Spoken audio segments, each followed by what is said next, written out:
살아계셔서 불꽃 같은 눈으로 저희를 감찰하시며 살피시는 하나님 은혜와 사랑을 감사를 드립니다. 지난 한 주간도 하나님 보호 아래 살게 하여 주시고 이렇게 주님 전에 나와 하나님 앞에 예배를 드립니다. 이 예배가 하나님께서 기쁘시게 받으시는 그런 예배가 될 수 있도록 인도하여 주시옵소서. 코로나 바이러스로 인해서 저희가 예배를 드리는 일이 예전과 같이 않은 모습이 많이 있습니다. 아버지 하나님, 이런 시간들을 통하여서 하나님을 더욱더 깊이 깨달아 알아갈 수 있는 기회가 될 수 있도록 인도하여 주시길 원합니다. 아버지 하나님, 주님은 저희의 능력이시고 오직 저희가 주님만을 믿고 의지하는 모든 것들이 선하게 다 풀어져 감에도 불구하고 현상만을 보고 눈에 보이지 않는 하나님은 입으로만 외치고 진정 믿음이 없는 모습으로 살아갈 때가 얼마나 많이 있습니까? 아버지 하나님, 보이는 그 돈에는 참으로 능력이 있다는 것을 많이 압니다. 7살 먹은 어린아이도 돈이 능력이 있다는 것을 잘 깨달아 알듯이 저희 모두가 많은 사람들이 그 돈의 유력 앞에 아버지 하나님, 하나님을 등한시하고 그것을 의지하고 살아감이 참 많습니다. 아버지 하나님, 내 속에서 역사하신 예수 그리스도만을 의지하고 살아갈 때 모든 일들이 주님 안에서 형통하게 될 수 있음을 입으로는 고백하고 알지만 그렇게 하지를 못하고 있습니다. 언제나 입으로는 하나님, 성령님, 예수님을 찾고 살아가지만 진정 마음을 온전히 들여서 주님만을 믿고 의지하고 살아가고 있는지 점검하는 시간이 될 수 있도록 하나님 도와주시옵소서. 아버지 하나님, 그 지식은 사탄 마귀도 저희들보다 월등하게 뛰어나게 잘 알고 떤다고 그렇게 말씀을 하시고 계십니다. 아버지 하나님, 주님의 말씀대로 살아낼 때 그 말씀이 능력으로 나타나는 것이지 지식에 머물러 있다면 하나님과 아무런 상관이 없는 그런 삶인 것을 깨달아 알 수 있도록 하나님 도와주시고 은혜 가운데 인도하여 주시옵소서. 아버지 하나님, 매년 맞는 5월 가정의 달을 맞았습니다. 아버지 하나님, 이번 5월 가정의 달은 가정이 회복되는 역사가 있을 수 있는 그런 한 달이 될 수 있도록 인도하여 주시옵소서.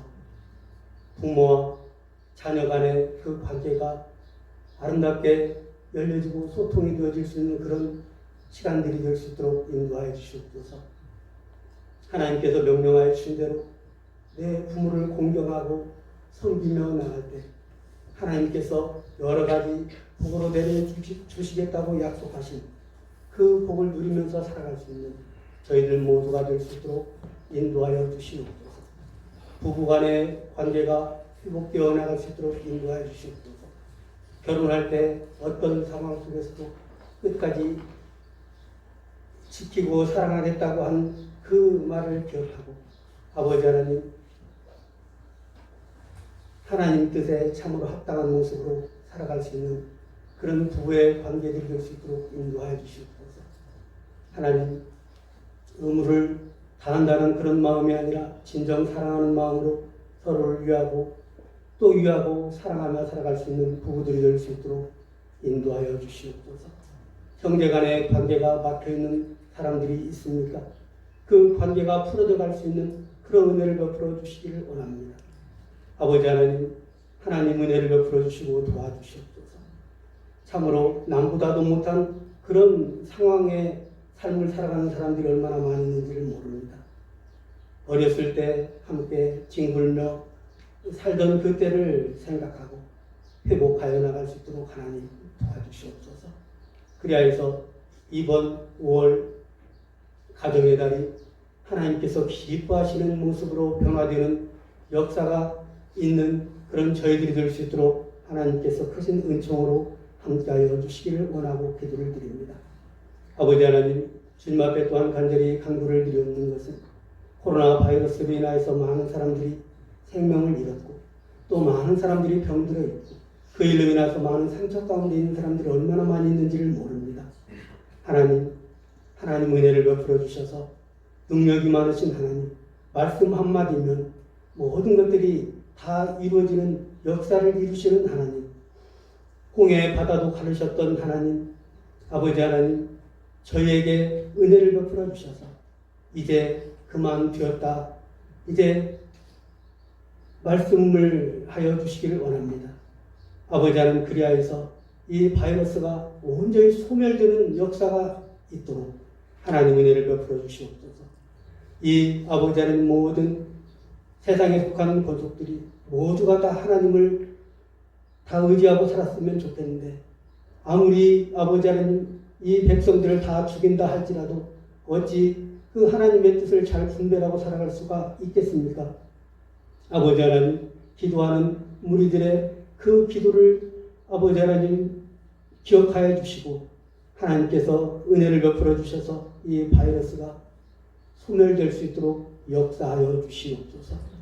아버지 하나님, 저희 교회에 건강이 좋지 못하여서 고생하는 사람들이 있습니다. 지금 중환자실에서 또한 힘들어하고 있는 성도도 있고 또한 암으로 말미암아서 많은 고통 가운데 있는 그런 자매가 또한 있습니다. 저들을 하나님께서 긍휼히 여겨주셔서 하나님 건강으로 회복시켜 주시기를 원합니다. 이런 환난을 통하여서 온 가족들이 마음을 모아서 함께 기도하고 나가는 그런 귀한 시간이 될 수 있도록 인도하시고 그런 일로 인하여서 하나님 앞에 감사할 수 있는 그런 마음들이 생길 수 있도록 하나님께서 함께하여 주시옵소서. 이 자리에 또한 여러 모양으로 건강이 연약한 주님의 백성들이 있습니다. 하나님 한 사람 한 사람 기억하여 주시옵시고 건강케 지켜주시며 오직 하나님만을 의지하고 살아나가는 그런 삶이 되게 하옵소서. 무엇보다도 내 속에서 역사하신, 우리의 속에서 역사하신 예수 그리스도만 온전히 믿고 신뢰한다면 모든 것들이 다 평안하게 이루어지고 회복될 수 있음을 믿습니다. 아버지 하나님, 저희가 입술로만 예수 그리스도를 믿는 것이 아니라 마음으로 믿어 의에 이를 수 있도록 하나님 역사하여 주시옵소서. 말씀을 전할 목사님에게도 은혜를 베풀어 주셔서 성령 충만하게 하여 주시며 그 말씀이 허공을 메아리치는 그런 말씀이 아니라 저희 마음 속에서 살아서 역사를 이루는 그런 귀한 말씀들이 될 수 있도록 하나님 인도하여 주시옵소서. 하나님 저희를 긍휼히 여겨주셔서 은혜 가운데 삶을 살아갈 수 있도록 하나님 도와주옵소서. 저희들의 모든 잘못과 허물들을 용서해 주시며 오직 주님만을 바라보고 믿음으로 승리하는 삶이 되게 하옵소서. 아버지 하나님, 찬양으로 하나님 앞에 영광을 돌려드릴 찬양대를 하나님께서 축복하옵소서. 저들이 아버지 하나님 많이 부족한 가운데 이렇게 섰습니다.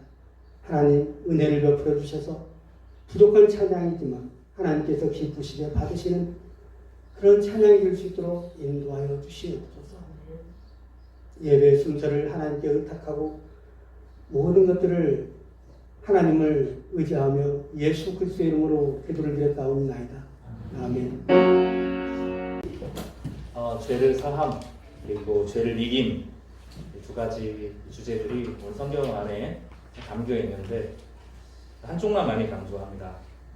복음 전통적인 교회는 죄 사함에 대해서 많이 강조하는데 죄 사함을 이제 강조하다가 어느 순간 그 복음도 잃어버리고 기복주의로 막 빠지기도 했습니다.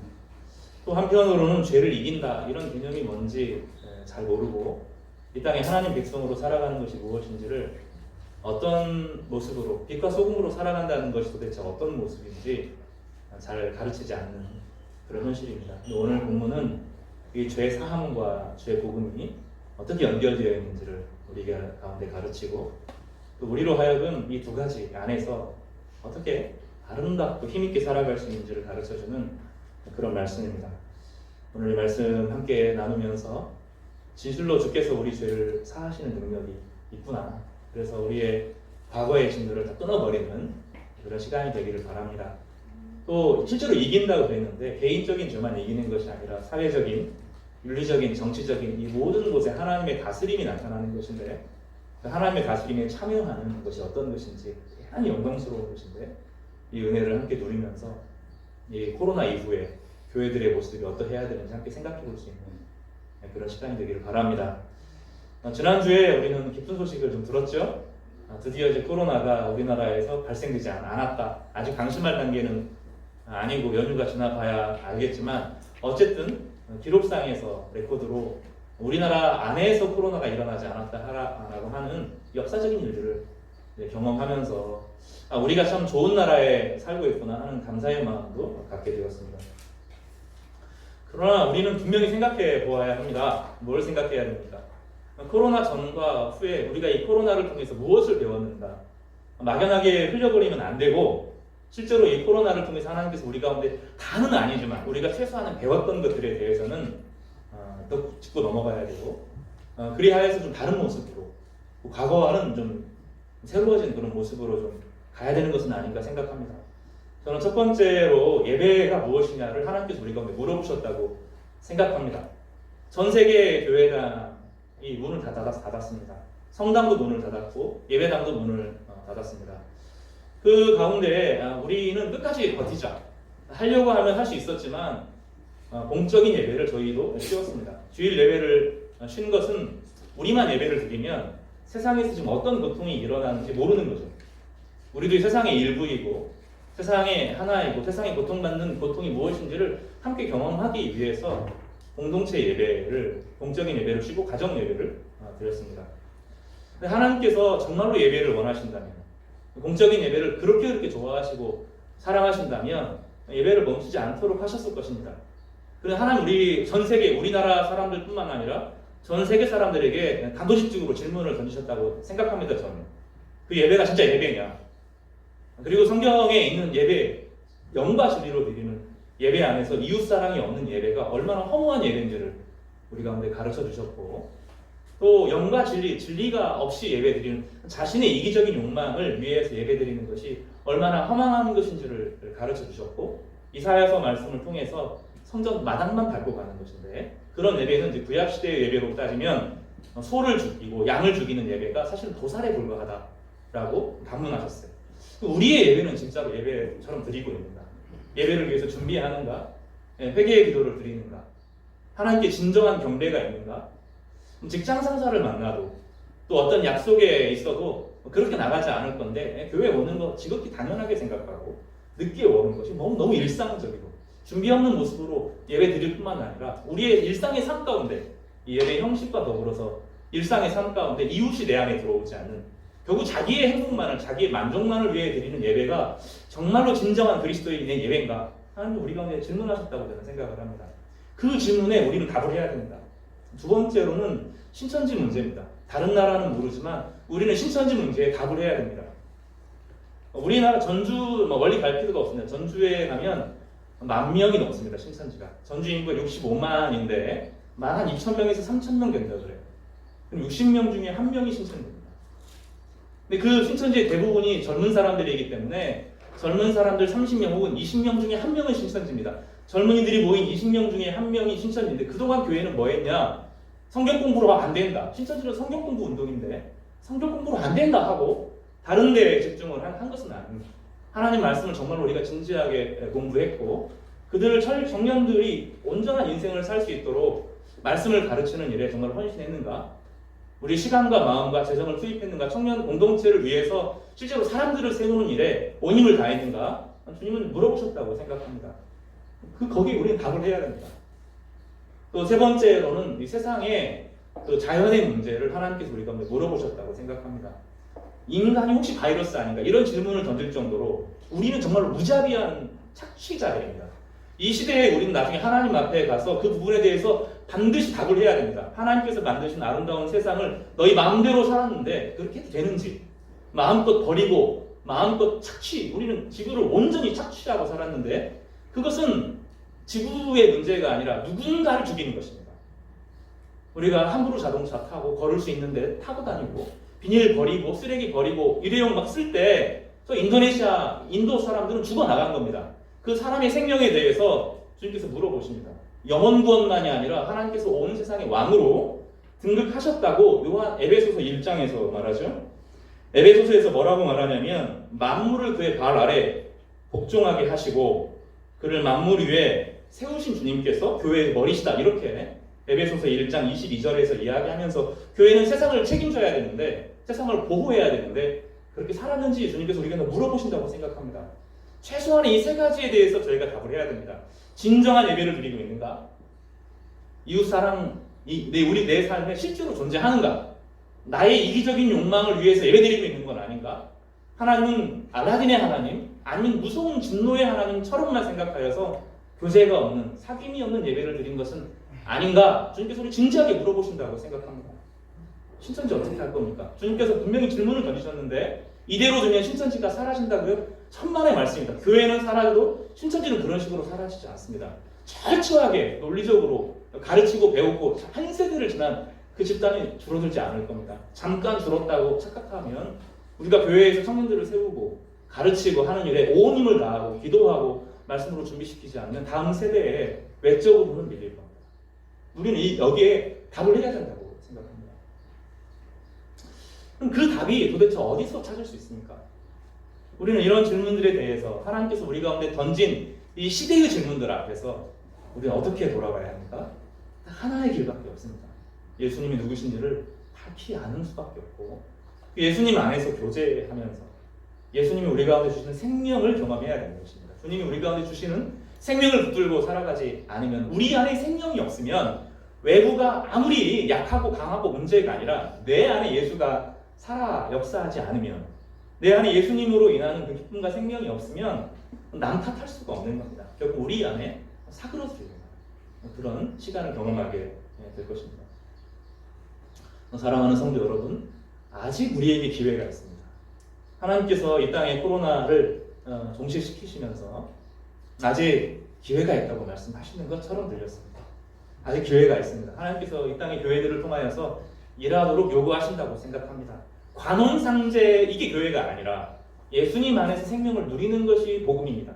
복음은 죽고 사느냐의 문제 아닙니까? 영생의 문제고 나의 삶의 가치의 문제고 내 인생의 기쁨의 문제로 근원에 대한 문제인데 내려놓고 그리스도 하나를 배우는데 인생을 걸면 주님은 다시 우리를 회복시켜 주실 것이고 이 땅의 교회, 이 나라가 전 세계를 좀 구원하는 그 역할을 하는 것처럼 하나님의 교회들이 하나님의 영광을 드러내는 방식으로 온 세상을 회복시키는 그 귀한 일을 이루실 것인데 저는 여러분이 그런 하나님 나라의 주역이 되기를 기도하고 소망하고 함께 가기를 간절히 바라고 축복합니다.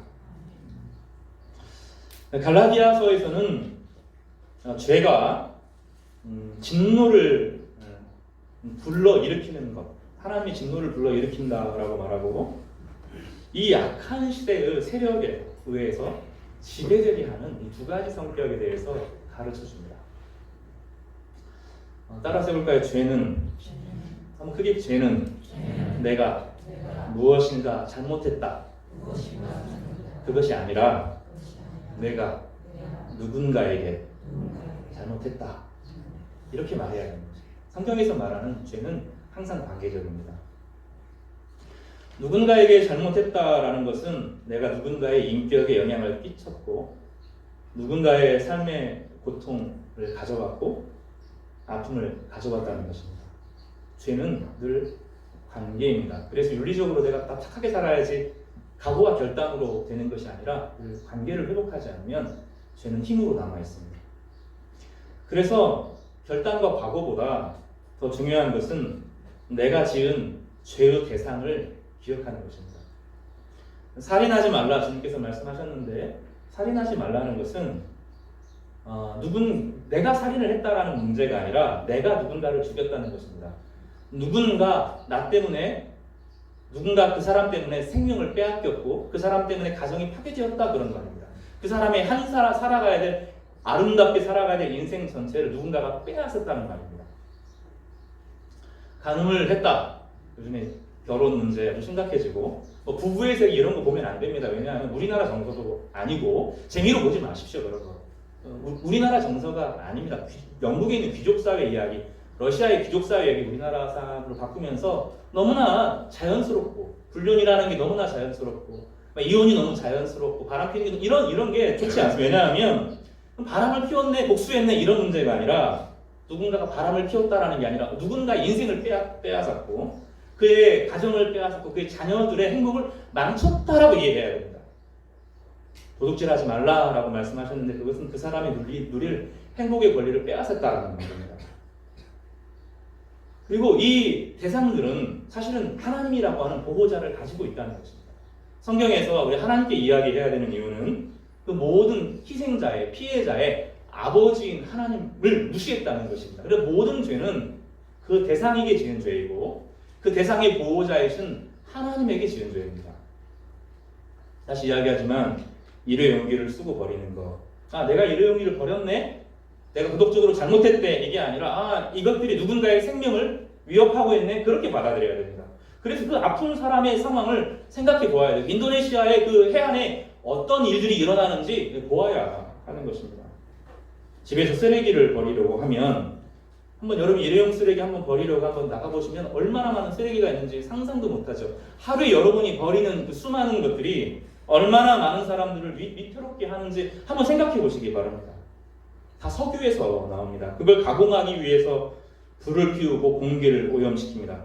자연이 파괴됩니다. 자연을 파괴하는 것으로 그치지 않고 그 자연을 가지고 살아가고 있는 수많은 사람들을 죽음으로 내모는 것이죠. 내가 죄를 짓는 것은 내가 죄를 지었다는 것이 아니라 다른 누군가를 고통스럽게 하는 것입니다. 그래서 사람들은 이렇게 말하는 거예요. 코로나를 향해서 어떤 이들은 참 우리를 향한 진노라고 말하지만 어떤 사람들은 자연을 지키기 위한 하나님의 마지막 보루다 이렇게 말하는 분도 계십니다.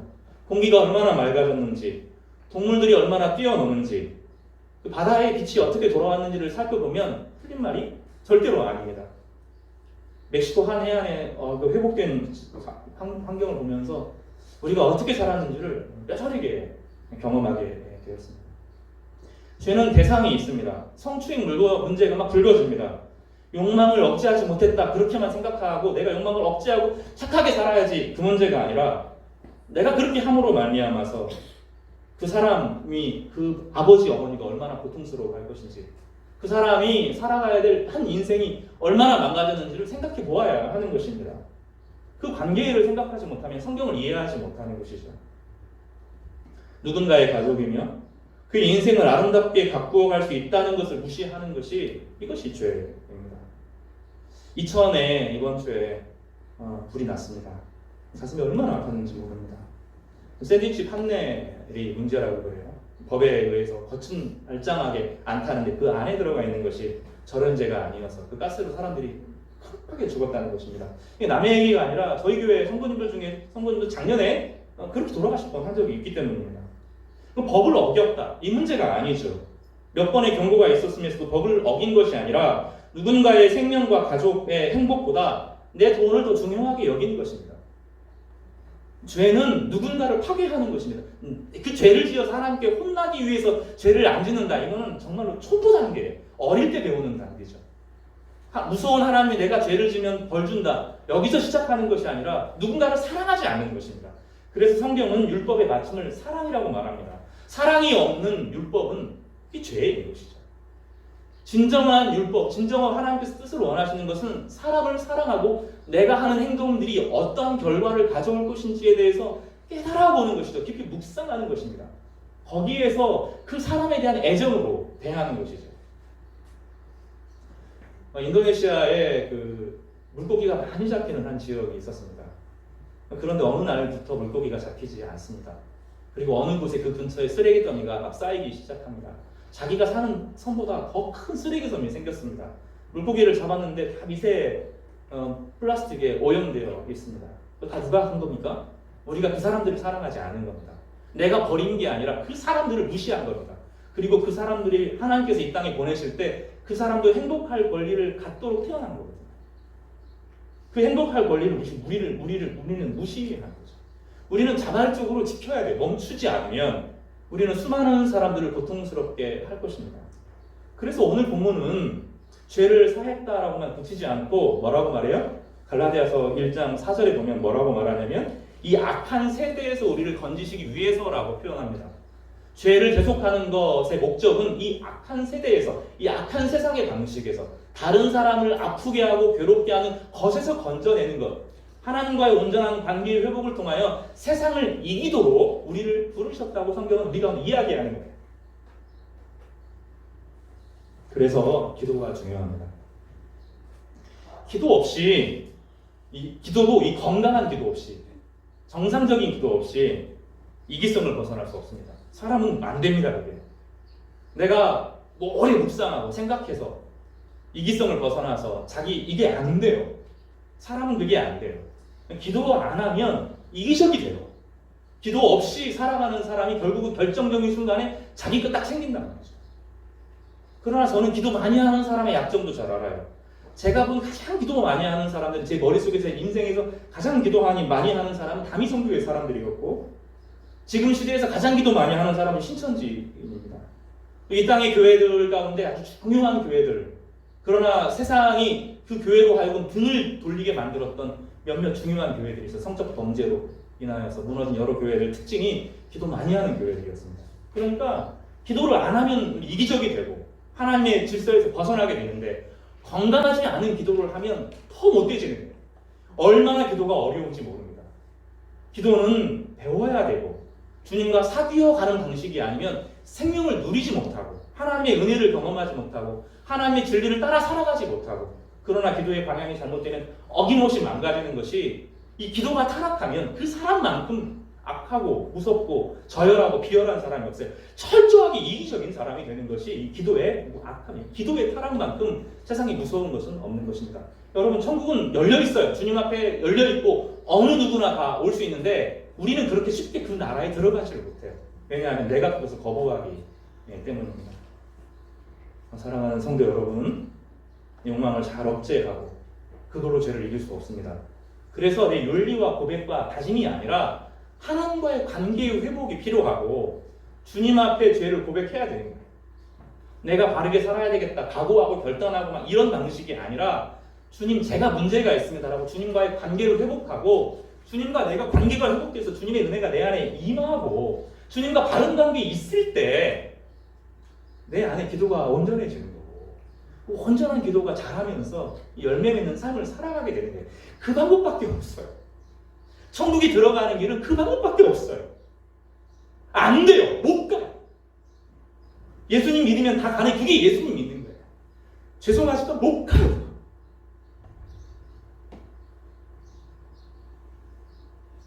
다른 사람의 문제가 아니죠. 제 문제로.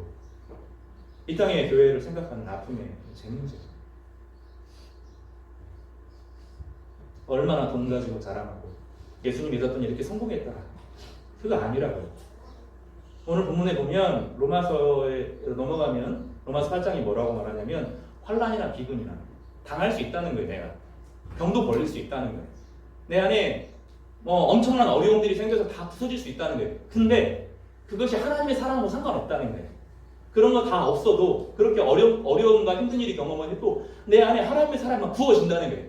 병이 저주가 아니라고요. 병이 저주가 아니라고요. 저주는 예수님께서 끝냈다. 예수님 안에 있는 모든 사람들의 저주는 과거의 죄건, 조상의 죄건 다 끝냈다고요. 이제 내 안에 하나님의 사랑이 외적인 상황과 조건에 상관없이 내 안에 부어지는 하나님의 사랑이 있다. 자기의 아들을 주신 이가 더한 것도 못 주시겠느냐라고 말할 때 성령을 말하는 거예요. 하나님 자신을 주신다고 말하는 것입니다. 그래서 그 죄가 해결되는 유일한 길은 하나님과의 온전한 관계를 맺는 것이고, 윤리적으로 도덕적으로 막 노력해서 되는 게 아니에요. 그러니까 똥 먹이고 그러잖아요. 그렇게 하면 될 줄 알아요. 안 된다고요. 예수 그리스도의 사랑에 젖어들지 않으면 막 무섭게 한다고 진노에 되는 하나님이 되는 게 아니고, 그리스도의 사랑을 껴안을 때, 그리스도의 은혜를 경험할 때, 하나님이 예수 안에서 나를 어떻게 사랑하는지를 알 때, 주의 십자가의 무게를 내가 알게 될 때, 그 외에는 다른 길이 없어요. 그 사람과의 온전한 관계 회복을 경험하는 것이 죄를 이길 수 있는 길입니다. 사랑하지 않으면 죄를 이길 수가 없습니다. 그 사람을 사랑하지 않으면 이길 수가 없습니다. 그러나 하나님을 사랑하는 자는 하나님의 사랑이 나를 설복하고 하나님의 사랑이 내 안에 부어지는 경험을 통하여서 당장은 아니지만 그 길로 가게 될 겁니다. 사랑의 길로 가게 될 거고 이해의 길로 가게 될 거고 용서의 길로 가게 될 것입니다. 다시 말씀으로 돌아가서 우리를 대속하기 위해서 본문을 보면 두 가지 중요한 굵직한 주제가 나와요. 오늘 본문이 1장 4절에 보면 사실은 거꾸로 해석해야 되는데 그게 앞에 되어 있거든요. 한번 따라서 볼까요? 우리 죄를 대속하기 위하여 자기 몸을 주셨다. 성경에 이제 이건 의역인데 갈라디아서를 번역하는 한국 성경 기자들이 성경을 같이 이것을 번역하면서 대속이라는 단어를 집어넣었어요. 원래 여기 대속이라고 하는 단어를 성경을 한번 보시면 작은 글씨로 되어 있는 것을 알 수 있을 거예요. 성경이 보면 여러분 성경도 그렇게 되어 있습니다. 우리 죄를 대속하기 위하여를 작게 쓰고 우리 죄를 위하여 자기 몸을 주셨다 하는 것이 거의 대부분의 성경의 표현입니다. 어떤 역본에 아주 드물게 성경에 그리스로 기록된 어떤 특별한 역본 가운데 대속이라는 단어가 들어있긴 하지만 우리 죄를 위하여서 주님께서 자신을 주셨습니다. 오늘 본문에서 이 대속이라는 단어를 하면 대속이라는 것은 대가를 치르다 그런 말이거든요.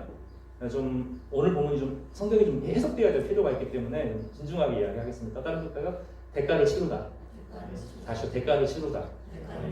그럼 이 대가를 치르다라고 하는 이 문제에 있어서 기독교의 이단과 기독교를 구분하는 중요한 바로미터가 무엇이냐면 누구에게 죄값을 치렀느냐의 문제예요.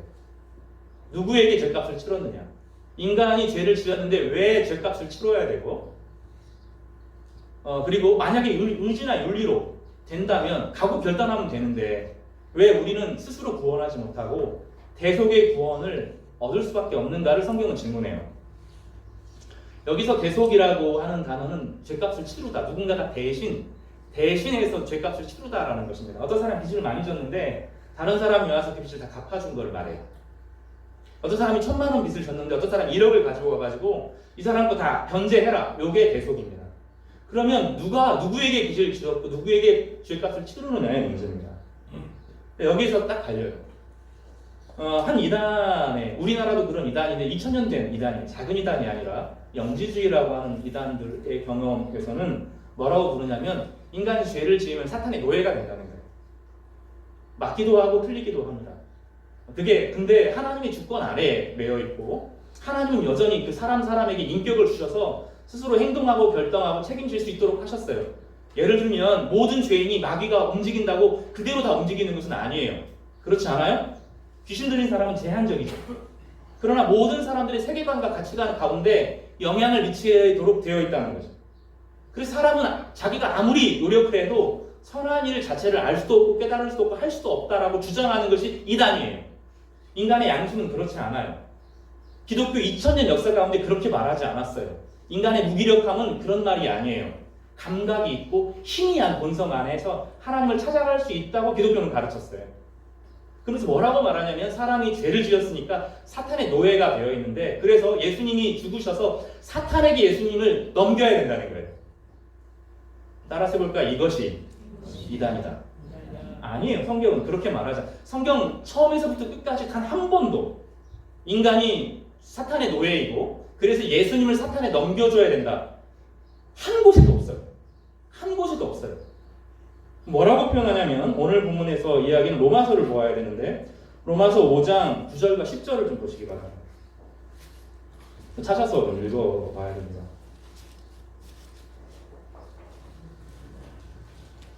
같이 읽을까요? 5장 9절 10절 같이 읽겠습니다. 시작.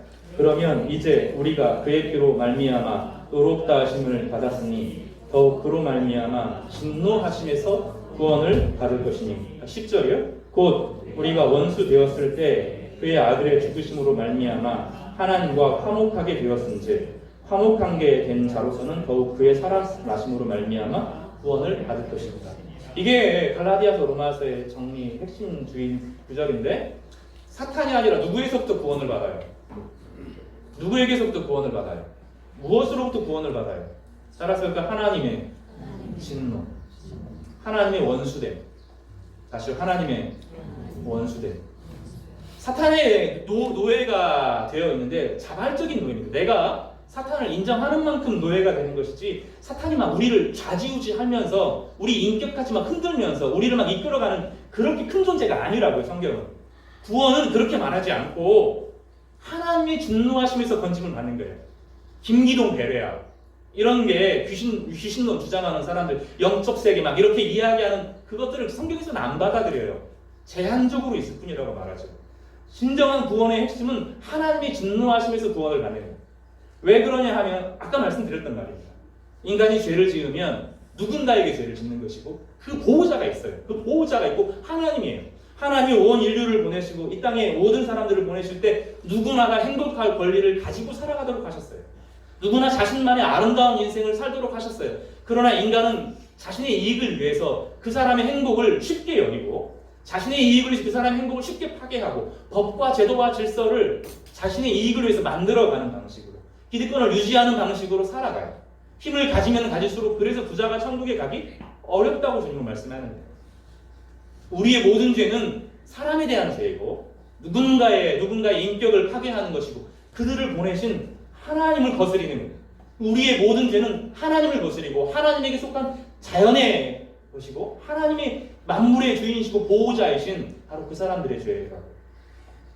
어떤 사람이 어떤 여자애를 좀 괴롭혔어요. 최근에도 또 올림픽, 오늘 어제인가도 너무 가슴이 아팠는데 젊은 올림픽 금메달리스트가 누군가를 또 성추행했다는 거예요. 그러면 그 사람에게만, 그 아이에게만 불행을 한 게 아니죠. 어떤 일이 있어요? 그 아이의 누구에게? 아버지에게, 어머니에게, 동생에게, 그 가족 전체를 수렁으로 떠밀려 하면서 그 고통과 슬픔 가운데 인생을 망가뜨리게 살게 하는 거예요. 회복하는데 얼마나 어렵겠어요. 하나님은 그런 분이에요. 온 인류의 대표자고 한 사람 한 사람 행복하게 원하시도록 창조를 하시고 질서를 주시고 은혜를 주시고 막 부어주셨음에도 불구하고 자기 멋대로 살면서 자기 이기심, 그래서 결국은 자기 이기심의 문제예요. 그 앞에서 우리는 하나님 앞에 범죄할 수밖에, 하나님 앞에 죄를 짓는 것입니다. 그래서 우리가 잘 몰라요. 하나님이 진노하고 있다. 하나님이 온 인류를 향하여서 진노하고 있고 하나님과 우리와의 관계가, 인간과의 관계를 뭐라고 설명하고 있죠? 10절에 원수라고 설명하고 있어요. 원수 아니겠어요, 여러분? 자기의 딸을 불행하게 만들었는데, 자기의 아들을 그렇게 힘들게 만들었는데 하나님께서 원수가 아니시겠어요? 하나님의 주권의 침해가 바로 그런 식으로 사람을 불행하게 만들고 괴롭게 만들었는데 하나님 자신이 얼마나 끌어안으시겠어요? 하나님 우리를 위해서도 아파하시죠. 우리가 누군가 우리를 향하여서 비난을 하고 저주를 하고 못된 행동을 할 때 우리만 아픈 게 아니라 우리의 아버지가 되시는 하나님이 끙끙끙 아파하신다고. 여러분 한번 돌아보세요. 여러분의 자녀가 괴롭힘 당하고 왕따 당하고 그러는데 네 인생 네 살아 이런 부모가 있어요? 아니잖아요. 하나님 미어지게 아프시다고. 여러분이 아플 때 미어지게 아프다. 너무너무 괴로워하신다. 그 원수됨이 온 인류의 죄. 그래서 그 누구도 로마서 1장 2장에 죄의 목록을 쭉 이야기하면서 그 누구도 하나님의 영광에 이르지 못한다고 말해요. 아직도 우리가 죄임을 모른다면, 우리 스스로 구원받을 수 있다고 생각하면 얼마나 오만한 것인지 몰라요. 나는 법도 없이 살아. 나는 누군가에게 큰 피해 준 적 없어. 천만의 말씀이에요. 우리가 살았던 수많은 방식이 얼마나 많은 사람들을 고통 속에 빠지게 했는지 우리는 상상도 못해요. 내가 했던 말 한마디. 목사로서 살아가는 게 참 괴로운 것이 무엇이냐면 설교 시간에 내가 했던 말들이 어떻게 그 사람들에게 갔을까. 차라리 그냥 카페에서 커피 팔면 윤리적 도덕적인 그런 거 안 하고 그냥 웃어주고 맛있게 커피 만들어주면 되는데 얼마나 많은 실수를 했을까. 가슴을 치지 않겠어요. 그래서 주님은 스승되지 말라고 그랬다. 스승되면 죄가 많다고 그랬거든요. 우리는 하나님의 원수, 이걸 인식하지 못하면 회개할 이유를 몰라요. 우리가 하나님의 원수라고요. 원수는 성경에서 아주 강한 말이에요.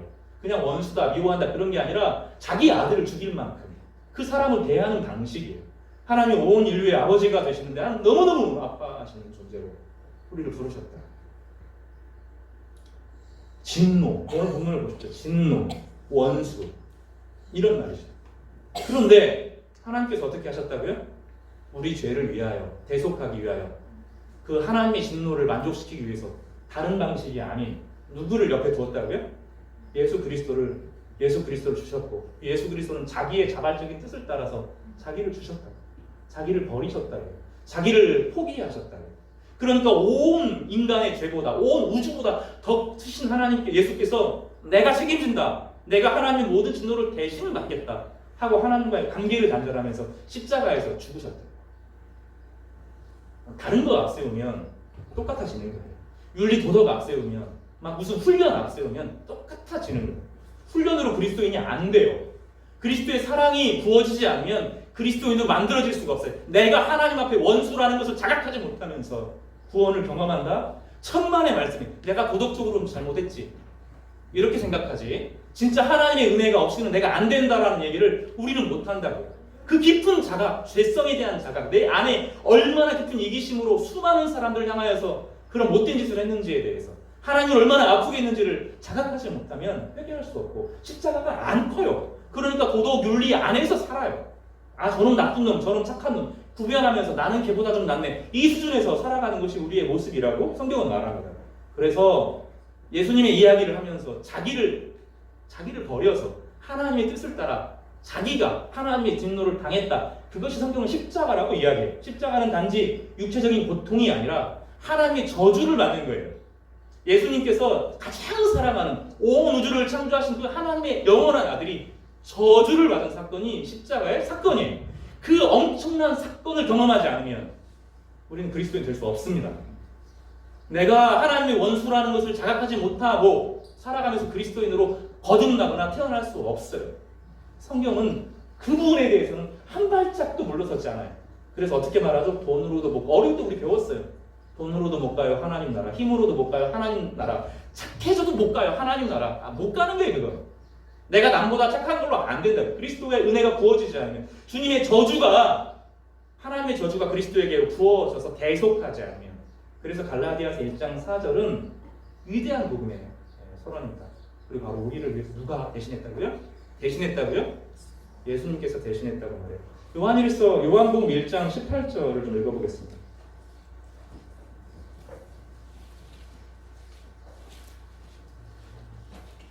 1장 18절입니다. 같이 한번 읽어볼까요?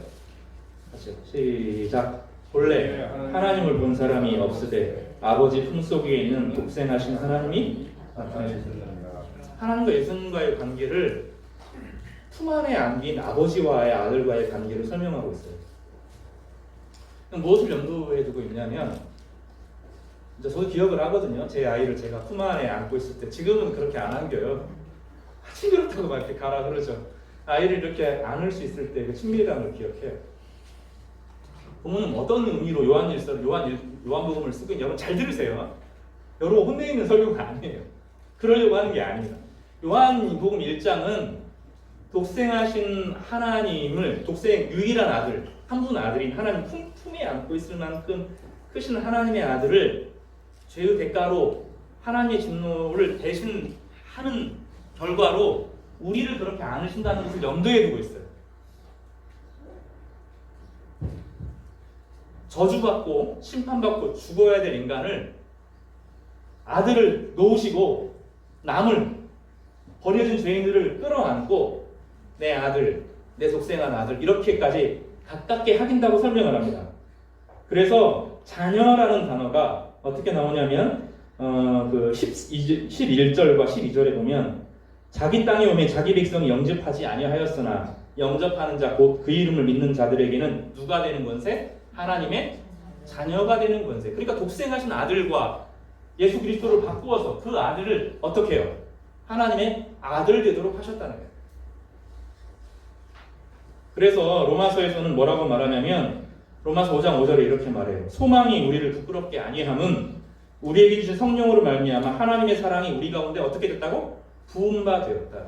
기독교 교회에 오면서 하나님의 사랑을 경험하지 못하는 이 불행이 어디서 오는지 모르겠어요.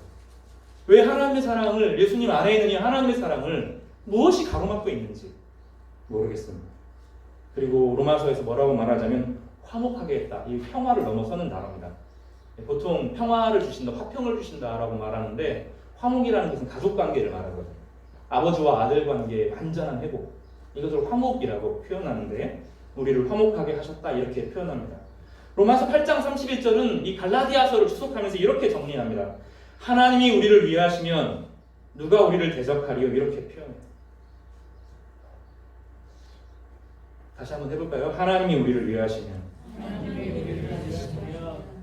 누가 우리를 대적하리요? 이게 복음의 완성입니다. 그 누구도, 과거의 여러분의 죄도, 어떠한 조상들의 죄도, 여러분이 했던 모든 것도 예수 그리스도의 대속, 그 엄청난 부어진 이 엄청난 사랑으로 우리를 사랑하셨다는, 그래서 하나님이 우리를 위하시는 증거가 되었다는 거예요. 온 우주 앞에 죄 있다는 거 안다는 거예요. 그러나 죄를 고백하고 주님 앞에 나온 모든 사람들을 내 자녀 삼고 내 자녀의 권세를 주고 내가 위한다. 내가 하나님 자신이 온 우주를 창조하신 바로 그 법을 만들고 온 우주의 질서인 자신이 이 사람 괜찮다. 내 자녀다라고 말한다는 거예요. 내 그냥 종이 아니라 노예가 아니라 내 아들이고 내 자녀고 내가 책임진다라고 말하면 누가 대적하냐는 거예요. 거기에 사탄이 끼어들고 사탄의 저주가 끼어들고 각이 흐르는 저주 옛날에는 한참 유행했었죠. 그런 거 끼어들고 그게 끼어들 수가 없다고요. 예수님 한 분이면 다 깨끗해지고 정결해지고 다시 시작하게 되는 인생을 살게 되는 것입니다. 예수님의 은혜와 성령의 역사를 통하여서 피조물로 거룩하게 살게 된다고 성경은 우리 가운데 단언합니다. 로마서 8장을 한번 읽어보겠습니다. 8장 14절을 먼저 좀 읽겠습니다.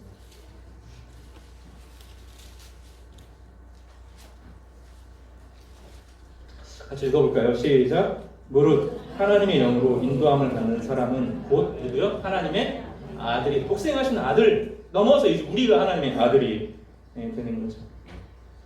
31절 같이 읽어볼까요? 시작. 그런즉 이 일에 대하여 우리가 무슨 말을 하리요? 만일 하나님이 우리를 위하시면 누가 우리를 대적하리요? 누가 우리를 그리스도의 사랑에서 끊으리요? 환난이 저주가 아니라는 거예요. 어려움 올 수 있다는 거예요. 공고가 있을 수 있다는 거예요. 박해가 있을 수 있다는 거예요. 기근이 있을 수 있다는 거예요. 온몸으로 완전히 몸이 벗겨진 적신 같은 상황이 있을 수 있다고 말해요. 위협이 있고 칼이 있을 수 있다고 말해요. 그러나 그 모든 것들이 내 안에 부어진 하나님의 사랑을 끊을 수 없다라고 말합니다. 개신교는 약한 게 많아요.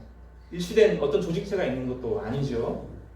많이 드러난 윤리적으로 도덕적으로 막 그런 것 같지도 않아요. 그런데 왜 개신교가 이 자유를 가지고 끝까지 버틸 수 있냐면, 생명을 가질 수 있냐면 이 대속의 교리 때문에 그렇습니다. 누구도 하나님을 대신할 수 없거든요. 그런데 하나님이 우리를 위하신다는 거예요. 하나님이 예수 그리스도 안에서 우리를 다시 회복시키시고 다시 우리를 만들어 가시고 아름답게 하셔서 다시 세상과 대결하게 하시고 세상에 하나님 나라를 증거하게 하신다고 본문은 이야기합니다. 어떤 마피아가 죄를 짓고 고해합니다. 신부에게 고해합니다. 그리고 양심의 평화를 얻습니다. 그것을 구속이라고 말할 수 없습니다. 왜냐하면 하나님의 사랑을 끝까지 거부하기 때문에, 양심의 평화를 위해서 고백하는 것이지 하나님의 사랑을 받아들여서 새로운 삶을 살지 않기 때문에 그건 온전한 소통이 될 수가 없습니다. 온전한 소통은 관계를 회복시키고 서로의 마음을 이해하게 해줍니다. 성령께서 그 마음에 찾아오시는 삶의 위대한 경험은 하나님의 용납과 새로운 삶을 향한 열정을 불어넣습니다.